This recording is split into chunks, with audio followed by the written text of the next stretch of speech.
مثال کے طور پہ کارڈک سرجری ہے, بظاہر ہم باہر کھڑے ہوتے ہیں, آرام سے دیکھ رہے ہوتے ہیں کہ اچھا یار کوئی آئے گا تو خبر سنا دے گا, لیکن ہوتا یہ کہ اندر باقاعدہ پروسیجر فالو کیا جاتا ہے, سسٹم فالو کیا جاتا ہے اس کام کو کرنے کے لیے, چونکہ اس کے اندر رسک انوالو ہے. تو لہٰذا آپ یہ کہہ سکتے ہیں کہ یہ اسٹرکچر ہے, سوری سسٹم ہے. تو 3 باتیں ہوئی جو ہارڈ ہیں. اسٹریٹجی 3 سے 10 سال کے لیے بناتی ہے آرگنائزیشن, لہٰذا یہ لمبے عرصے تک چلتی ہے. اور یہ کیا ہے, منزل کا طے کی جاتی, گول طے کیا جاتا ہے, اور اس تک پہنچنے کے لیے کورس آف ایکشن, اس کو ہم اسٹریٹجی کہتے ہیں. اس کے بعد اسٹرکچر ہے, جو ہم بھی آرگنائزیشن اسٹرکچر پڑھ کے آئے ہیں, کون کس کے سامنے آنسریبل ہے, کون کس کو جواب دہ ہے, کمیونیکیشن کس طرح سے ہو رہی ہے, وغیرہ وغیرہ. سسٹم جو ہے کام کرنے کا طریقہ ہے, جس کے اندر ہم اس کے سٹیپس ڈیفائن کرتے ہیں کہ ایک کام ہوگا کس طرح سے, اور آگے آ جاتے ہیں تو آ جاتی ہیں سکلز. دیکھیے سکلز جو ہے وہ کسی بھی کام کو کرنے کے لیے وہ بیسک کیپیبلٹیز اور کمپیٹنسز ہیں جس کے بغیر کام نہیں چل سکتا, اور آپ یہ جانتے ہیں اس کی بڑی اہمیت ہوتی ہے. مثال کے طور پہ دیکھیے تمام نیوز پیپرز جو ہیں ان کے پاس جو ہے وہ آرٹیکل رائٹرز ہیں, لیکن ایک نیوز پیپر کی سیل بڑی ٹاپ پہ ہے پاکستان میں. ہم پوچھتے ہیں اچھا یار پاکستان میں, چلے world wide New York Times کی سیلز بہت اوپر ہے, ہم کہتے ہیں اچھا جی اس کی سیلز کیوں اتنی ہائی ہیں, وہ کہتے ہیں جناب ان کے پاس سٹار آرٹیکل رائٹرز ہیں, سٹار آرٹیکل رائٹرز ہیں, پرنٹنگ پریس وہی ہے, انک وہی ہے, پیپر وہی ہے, اخبار چھاپنے کا طریقہ وہی ہے. تو پھر فرق کس چیز کا, فرق ہے کمپیٹنسز کا, کہ ان کے پاس جو آرٹیکل رائٹرز ہیں وہ زیادہ کریٹیو ہے, زیادہ جو ہے جینین.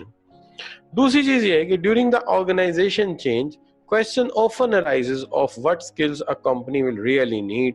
جب چینج لانا چاہتے ہیں تو یہ بات بڑی اہم ہے کہ ہمیں کون سی سکلز کی ضرورت پڑے گی. ظاہر بات ہے اگر تم مشین ریپلیس کر رہے ہو تو نئی مشین چلانے کے لیے نئی سکل چاہیے. اگر آئی ٹی سسٹم بدل رہے ہو تو سیدھی بات ہے نئے سسٹم کو چلانے کے لیے نئی سکل چاہیے. اب آ جاتی بات سٹاف کی. جب بھی ہم چینج لانا چاہتے ہیں تو سیدھی بات یہ کہ سٹاف کو ٹرینڈ کرنا پڑتا ہے, موٹیویٹ کرنا پڑتا ہے, اور یہ بھی بات ٹھیک ہے کہ جو نہیں ہوتا وہ ریکروٹ کرنا پڑتا ہے, ہائر کرنا پڑتا ہے. اگر ہم یہ نہ کریں تو ہم چینج کو امپلیمنٹ کر ہی نہیں سکتے, تو یہ بھی ایک مسئلہ ہے. پھر ایک چیز آ جاتی ہے سٹائل. دیکھیے آپ کسی بھی کام کو مینیج کرنے کے کئی سٹائل ہوتے ہیں. مثال کے طور پہ بعض جگہ پر سمبولک ویلیوز کا بڑا رول ہوتا ہے, ٹھیک ہے, اور بعض جگہ پر جو ہے یا یوں سمجھ لیجیے بعض جگہ پر جو ہے ڈیموکریٹک اپروچ اپنائی جاتی ہے, بعض جگہ پر آٹوکریٹک اپنائی جاتی ہے. تو ڈفرینٹ سٹائلز آف مینجمنٹ ہوتے ہیں جو اڈاپٹ کیے جاتے ہیں. اور اس کے بعد آ جاتی ہیں آپ کی شیئرڈ ویلیوز, جس کے اندر یہ ہے کہ آپ کو کیا ویلیوز ڈیلیور کی گئی ہیں کسٹمر کی سیٹسفیکشن کے متعلق, کوالٹی کے متعلق, سٹینڈرڈز کے متعلق, فرم کے امیج کے متعلق, اور اس کی پروفیٹیبلٹی کے متعلق کیا آپ کو ویلیوز ڈیلیور کی گئی ہیں. تو یہ ہیں آپ کے 7S. اس کے اندر ہارڈ اسٹریٹجی, اسٹرکچر اور سسٹم, اور soft shared value, skill, style and staff. یہ سافٹ ہیں جو جلدی چینج ہو جاتے ہیں. اب یہاں پہ پھر وہی بات بجائے اس کے کہ میں آپ سے یہ پوچھوں کتنا سمجھ آیا, میں آپ سے یہ کہتا ہوں چلو یار یہ ایک سوال ہے اس کا جواب دو, پتہ لگ جائے گا آپ کو کتنا سمجھ آیا. تو سب سے پہلے میں آپ سے پوچھتا ہوں with respect to McKinsey's model, the 7 areas of organization are divided into soft and hard. Soft and hard. And according to McKinsey's dash, کیا جی hard factor should be more important than soft. Soft factor should be more important than the hard, and only strategic factor should be given more importance. D, all factors should be given equal importance. تو اس میں سے کون سی option مجھے لینی چاہیے؟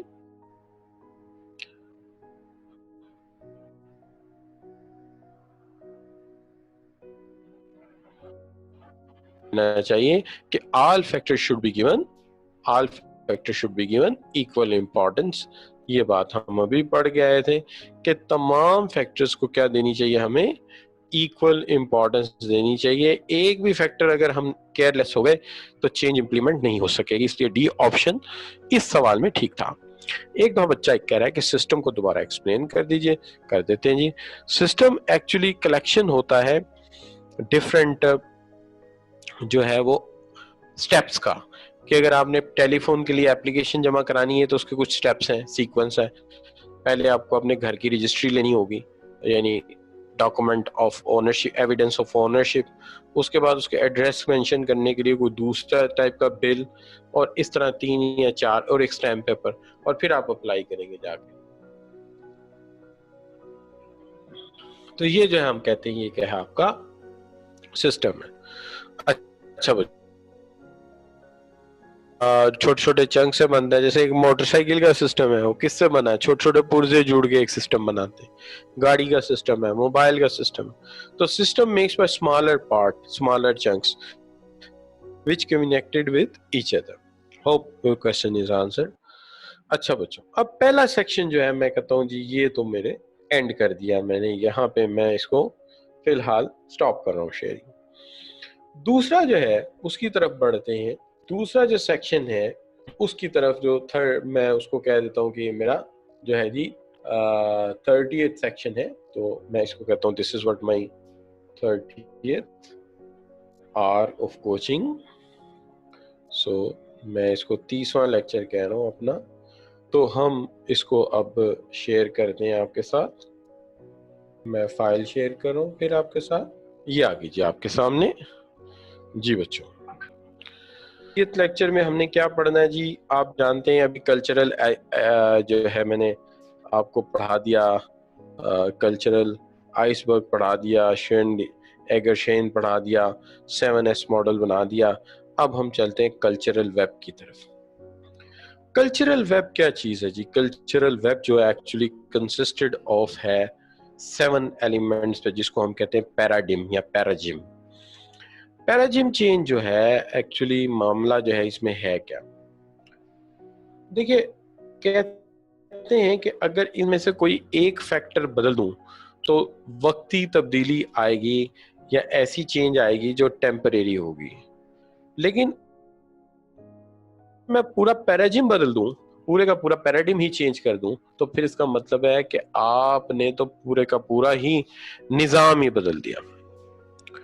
اب یہاں پہ ایک مثال کی ضرورت ہے جس کی مدد سے میں یہ بتا سکوں کہ عام چینج اور پیراڈم چینج میں کیا فرق ہوتا ہے.